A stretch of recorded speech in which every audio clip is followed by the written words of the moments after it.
Assalamualaikum warahmatullahi wabarakatuh.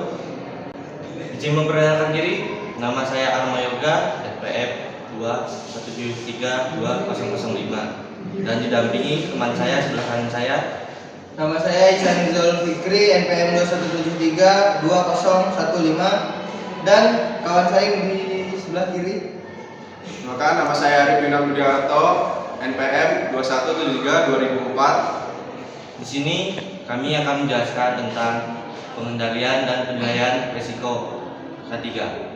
Di sini saya akan menjelaskan kategori tingkat risiko K3. Kategori tingkat risiko K3 dibagi menjadi 3, yaitu risiko tinggi, risiko sedang, risiko kecil. Sedangkan risiko tinggi mencakup pekerjaan konstruksi yang pelaksanaannya berisiko sangat membahayakan keselamatan umum, harta benda, jiwa manusia, dan lingkungan sekitar, serta terganggunya kegiatan konstruksi. Risiko sedang mencakup pekerjaan konstruksi yang pelaksanaannya dapat berisiko membahayakan keselamatan umum, harta benda, dan jiwa manusia, serta terganggunya kegiatan konstruksi. Selanjutnya, risiko kecil mencakup pekerjaan konstruksi yang pelaksanaannya tidak membahayakan keselamatan umum dan harta benda, serta terganggunya kegiatan konstruksi. Definisi pengertian bahaya: segala kondisi yang dapat merugikan, baik cedera atau kerugian lain, atau bahaya adalah sumber, situasi, dan tindakan yang berpotensi mencederai manusia atau sakit, penyakit, dan kombinasi dari semuanya. Selanjutnya, pengertian analisa risiko atau risk analysis: kegiatan yang merugikan atau risiko dengan cara menentukan misalnya kemungkinan atau probability dan tingkat keparahan dari akibat suatu risiko bahaya. Selanjutnya, pengertian risiko risk assessment: menilai suatu risiko dengan cara membandingkannya terhadap tingkat standar risiko yang telah dapat ditoleransi atau ditetapkan. Pengendalian: segala upaya untuk mengendalikan risiko. Di sini ada prosedur identifikasi bahaya, penilaian risiko, dan pengendaliannya. 1. Ada mengakomodasi kegiatan rutin. 2. Mengakomodasi kegiatan non rutin. 3. Kegiatan semua orang yang memiliki akses di tempat kerja. 4. Perilaku manusia, kemampuan dan faktor manusia lainnya. 5. Mengidentifikasi bahaya yang berasal dari luar tempat kerja yang dapat mempengaruhi kesehatan dan keselamatan personil di tempat kerja. 6. Ada bahaya yang ada di sekitar tempat kerja dikaitkan dengan kegiatan kerja penyedia jasa. 7. Sarana dan prasarana, peralatan, dan bahan di tempat kerja yang disediakan oleh penyedia jasa atau pihak lain. 8. Modifikasi pada K3, termasuk perubahan sementara dan dampaknya pada operasi. 9. Beberapa kewajiban perundangan yang digunakan terkait dengan penilaian risiko dan penerapan pengendaliannya.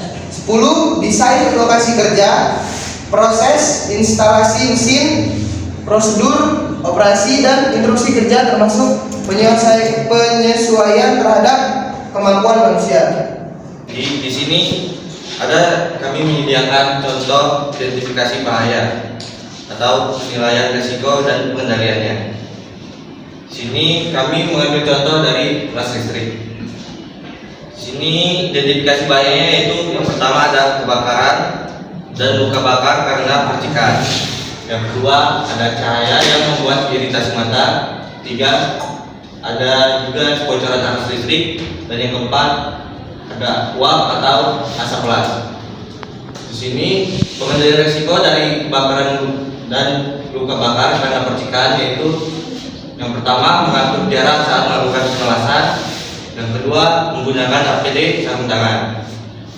Untuk pengendalian risiko K3 dari cahaya yang membuat iritasi mata yaitu menggunakan APD, kacamata, atau welding glasses. Yang ketiga, kebocoran arus listrik bisa dikendalikan dengan menggunakan atau memeriksa kelistrikan dan kabel.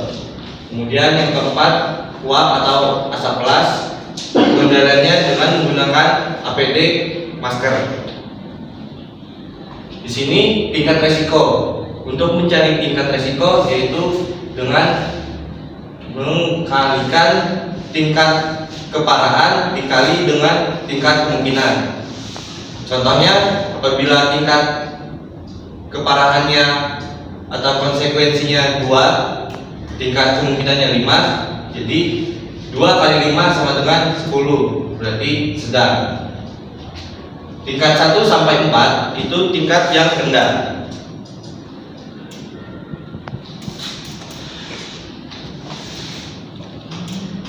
Selanjutnya tingkat 5 sampai 12 itu tingkat yang sedang. Kemudian tingkat 15 sampai 25 itu tinggi. Penilaian resiko ketiga. Di kolom kemungkinan nilai 1 sama dengan jarang terjadi, nilai 2 kadang-kadang terjadi, nilai 3 sering terjadi. Dan di kolom akibat itu nilai 1 luka ringan, nilai 2 luka sedang, nilai 3 luka berat atau cacat dan kematian.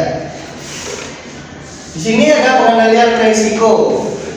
Di sini ada 5 pengendaliannya. 1. Eliminasi. Eliminasi adalah usaha menghilangkan sumber bahaya di tempat kerja.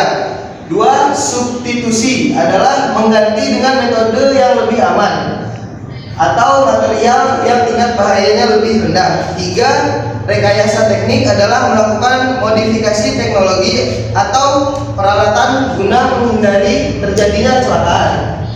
4. Pengendalian administrasi adalah pengendalian melalui pelaksanaan prosedur untuk bekerja secara aman. 5. Alat pelindung diri atau APD adalah alat pelindung diri yang memenuhi standar dan harus dipakai oleh pekerja pada semua pekerjaan sesuai dengan jenis pekerjaannya.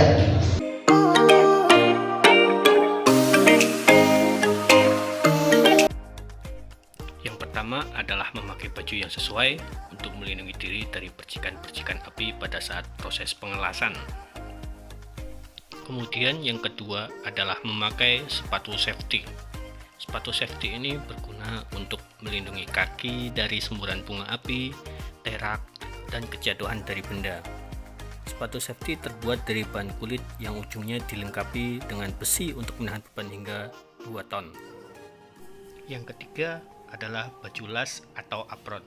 Baju las atau apron dibuat dari kulit atau asbes.